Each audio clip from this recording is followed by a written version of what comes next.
Abateze amatwi mwese ndabaramukije. Kaze mu kiganiro ivyo nabageze vyose.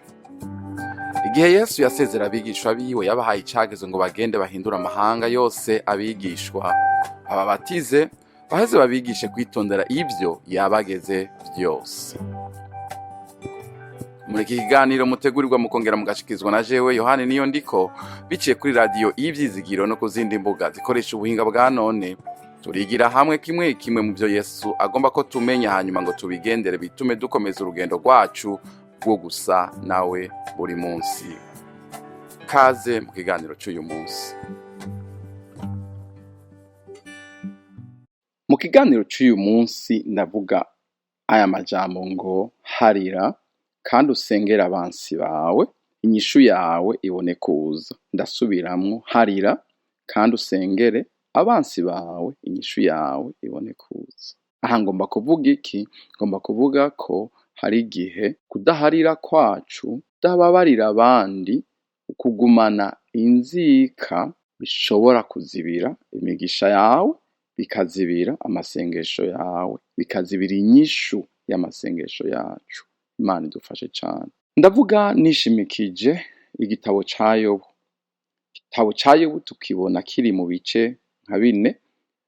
Igice ca mbere kigizwe n'igice ca mbere n'ica kabiri, chapitre 1 et 2. Igice ca kabiri kikagirwa n'ibice kuva kuri 3 gushika kuri 37.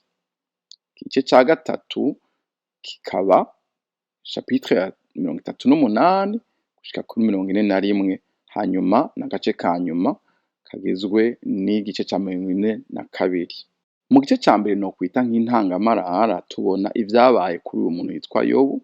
Yari umuntu wo mu gihugu c'Iwuzi, yari umugororotsi atunganye, yubaha Imana, yitandukanya n'ikibi cose.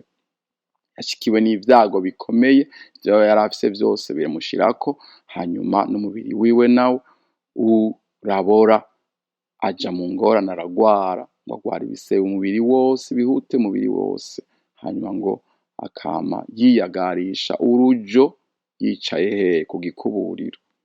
Imana idufashe. Muri iki gice mvuge aya majambo: abagororotsi, abatunganya, abubaha Imana, bakitandukanya n'ikibi, turazitiriwe. Ivyo Bibiliya vyerekana. Turazitiriwe twe n'abacu n'ivyacu.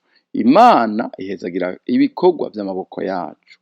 Ariko kandi nk'uko iki gitabo ca Yobu gisozera cerekana, ubugororotsi bwacu, ugutunganira Imana kwacu, ukubaha Imana kwacu no kwitandukanya n'ikibi cose kwacu bigumaho, naho ivyo dufise vyose vyotuvako. Ntituri abagororotsi kubera dutunze canke dukomeye tutagwara, oya, naho ivyo vyovaho tuguma turi ku Mana, ku ruhande rw'Imana. Kandi Imana rero irazi gushumbusha abantu bayo. Imana irazi iminsi y'abatacumuye, nihabwe icubahiro. La deuxième partie ariyo kuva ku gice ca gatatu gushika ca 37 hatwereka abagenzi ba Yobu, Elifazi, Biludadi na Zofari na Elihu, ingene baje kuraba Yobu, baje kumwirura. Nyabona aho kumwirura bakatuma nyabona agira agahinda kenshi n'akabonge kenshi. Kubera iki? Wewe yaravuga ati je ndi umugororotsi, ndi umukiranutsi, ibintu bimbaye ko sinzi ivyo ari vyo.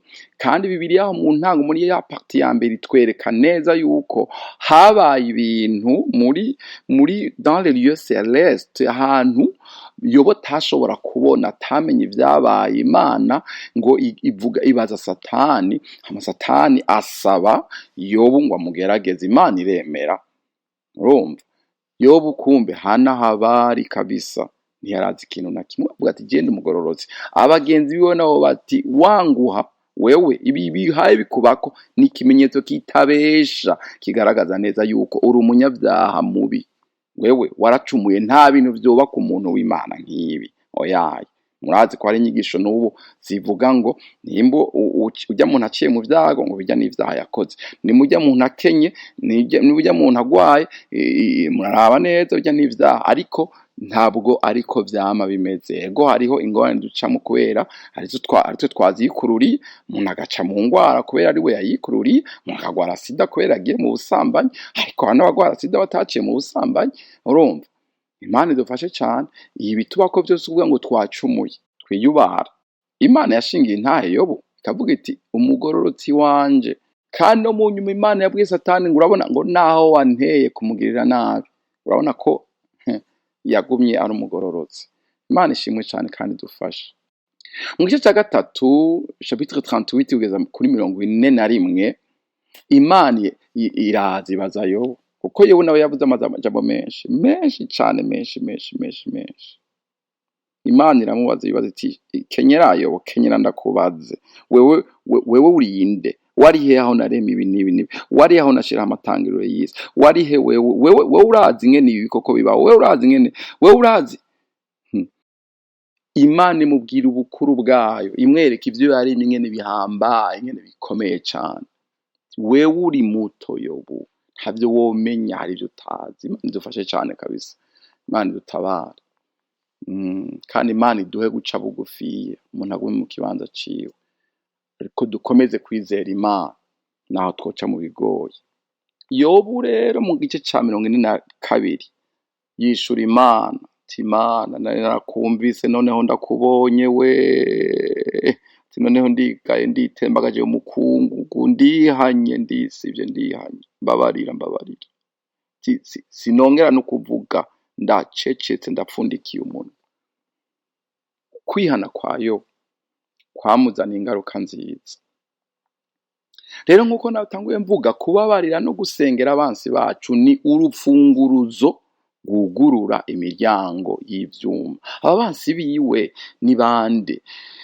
Urumva barabagenzi biwe, noneho baje bamwemeza ko ari umunyabyaha, bati jewe sindi umunyabyaha, jewe ndabizi ko jewe sinariye umupfakazi n'imfuvyi, jewe sinivye abakozi banje, jewe sinagiye mu busambanyi, jewe sinarabije amaso yanje kuwundi mugore, ku mukobwa. Oya, kuko Bibiliya tubwira ngo n'abana biwe yarabitwararika, akabatangira ibimazi, akabasabira Imana imbabazi. Yari umugororotsi, na Bibiliya yamushingiye intahe, Imana yamushingiye intahe ubwayo.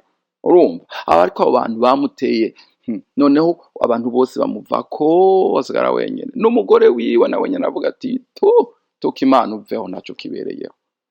Urumva, aba bagenzi ba Yobu bamwumvisha bati ukoze icaha irakumangura nyene, iraguhana, ibikubayeko ni gihano, biragaragara. N'umugore wiwe iryo jambo yavuze ryumvirize neza, yavuga tuka Imana witucigira ikikurandura, upfe uveho. Nukuvuga uwucumuye wese arahanwa. Ariko hano hantu Bibiliya yerekana yuko ibyabaye kuri Yobu ntibyavuye ku vyaha vyiwe. Oya, hariyo ikindi kintu Imana igomba kwerekana.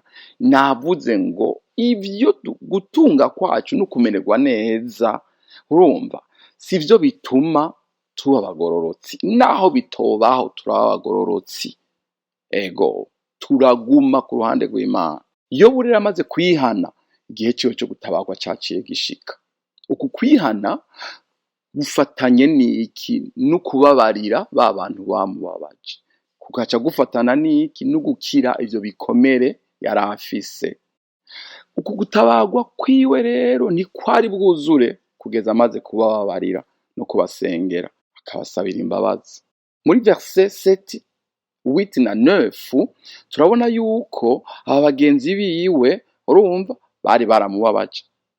Aho kuza kumuremesha, urumva,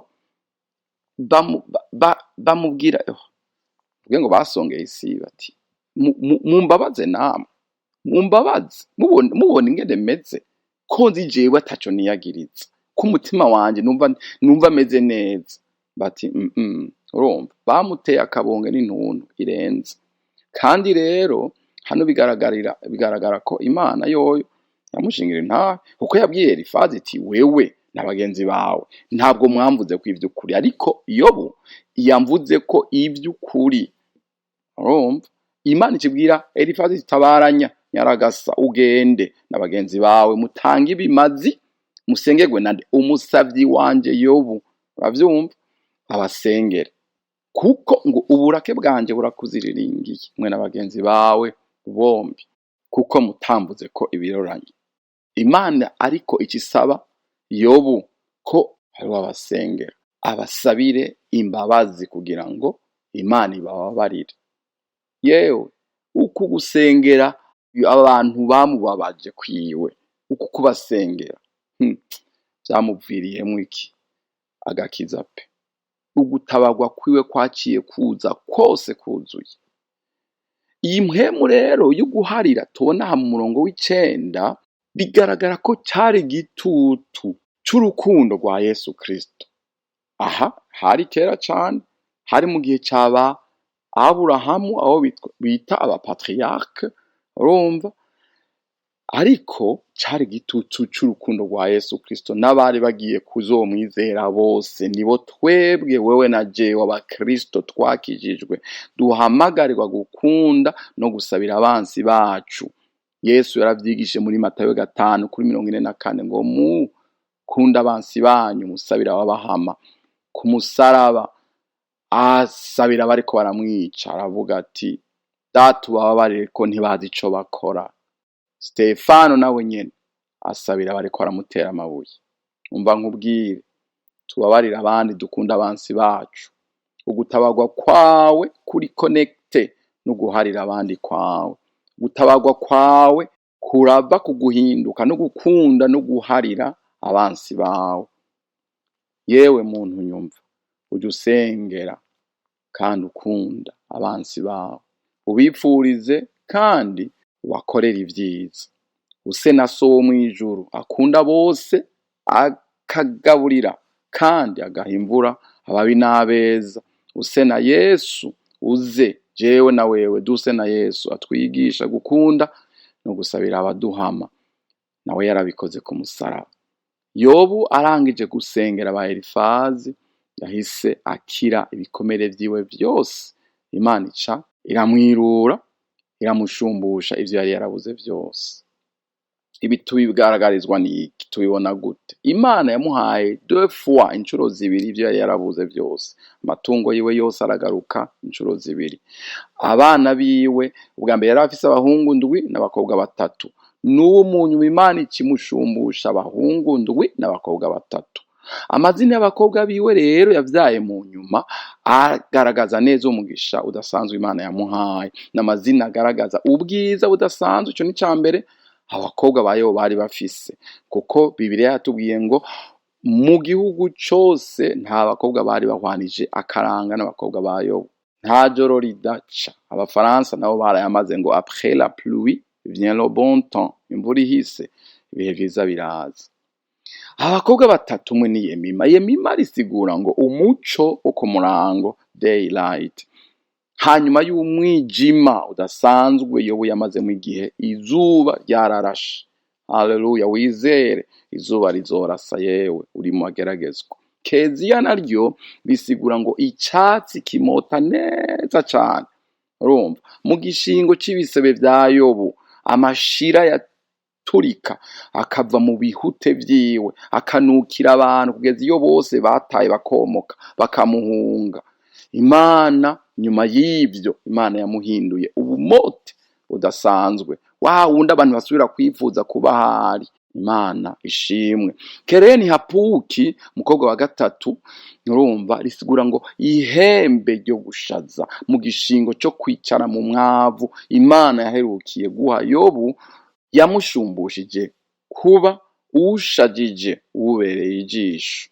Yewe uri mu kigeragezo wihangane kandi ugume uhagaze neza, ntuherereze amafuti ku Mana, ugume uvuga ibiroranye ku Mana, ukomeze gushingira Imana intahe y'ukuri. Imana iragororotse muri byose, nta bupfu buri muri yo, nta bugoryi, nta makosa ari mu Mana, byose bikora neza nk'Imana. Haleluya.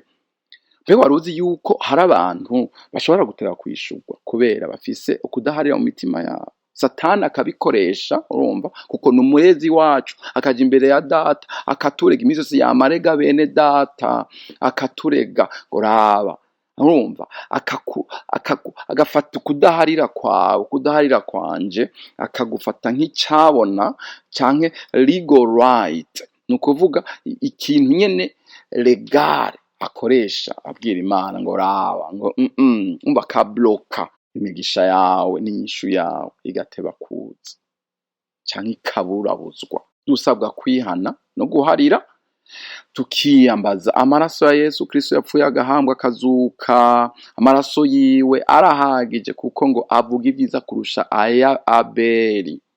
Uharira abakugiriye nabi, abansi bawe, abakubabaje, abagutaye kubera ugeze mu magorwa. Abantu niko tumeze, iyo babonye ubugoye baca bamuta.